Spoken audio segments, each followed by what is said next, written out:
Hello, today we're going to build a remote cord for an Escort radar detector. It'll probably fit others. My particular radar detector is a passport.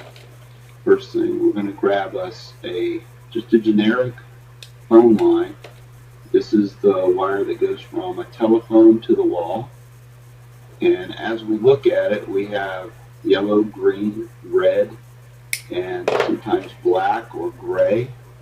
So we just want to make sure that we have the green and the red are the two in the middle. The two in the middle is what powers your radar detector. The two on the outside really don't matter. So when we push our RJ11 on, we want to have the clip down, and when we look down through the clip, through the non-clip side, it needs to be yellow, green, red, and then gray. So once we get our RJ11 on, that's the easy side. Then we're going to strip away some of the wire on the other end to bring our power in. So I'm going to go ahead and I'm going to clip off the yellow, and I'm going to clip off the gray. And for you, that gray might be black, it might be blue. It just depends on what kind of phone cable you have. So all we have left is green and red. Green is going to be your negative, red will be your positive. We'll take our strippers and we're going to strip away some of the insulation on both those two wires that are remaining. I like to leave enough so the wire pokes through the barrel connector and actually touches the wire on the other side. Because the phone line is so thin, I like to take the barrel connector and slide the rubber insulation into the barrel connector. So as you can see, I get just a little bit of that insulation inside the barrel connector before I crimp it down. It gives the wire a little bit more support. This wire, this phone line is just so thin. It's just not a lot of strength there.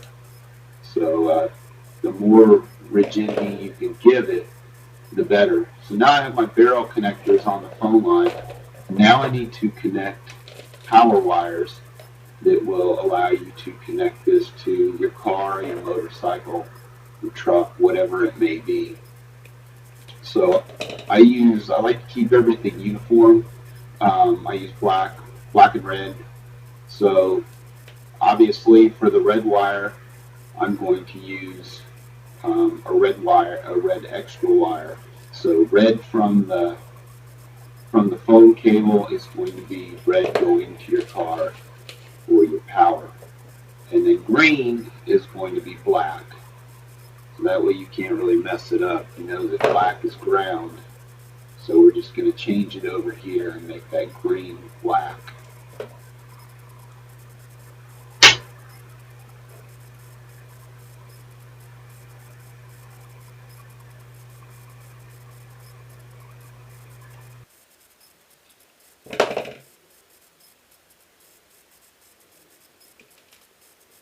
Alright, so once we have our black and our red wires in our barrel connectors connected to our phone line, we're going to take heat shrink. Again, I have red heat shrink and I have black heat shrink.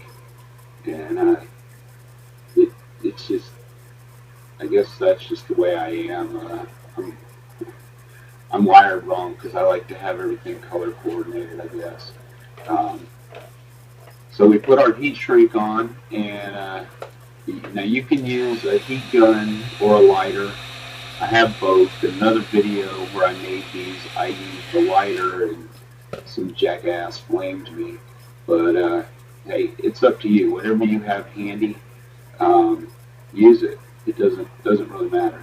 So once you have your heat shrink on, I put another piece of heat shrink over the top of both of those. And this piece of heat shrink will pull together your two wires, and it will kind of melt down over the phone line, so you can't pull your new wires away from the phone line. It just secures it even better. So now that these are in place, now we're going to make us a fuse, an inline fuse. So you need to have a fuse so it doesn't short out your radar detector. You've got a couple $100 invested in it, so you might as well take care of it.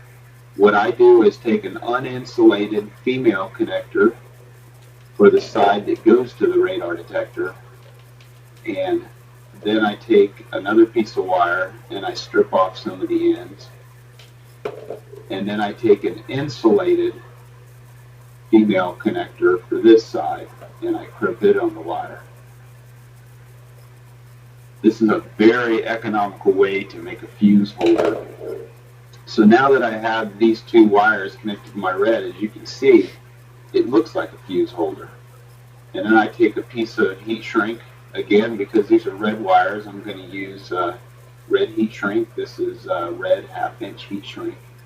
And I'm going to take my fuse. It's a 1 amp fuse. And I'm going to drop it into my female connectors. See what a nice job it does? And I just line up my connectors inside of the heat shrink. And when it looks all pretty, then I just go ahead and shrink it down. So I'm going to take another piece of 1/8 inch heat shrink and I'm going to run it across my red and my black wires. This is going to hold everything in place.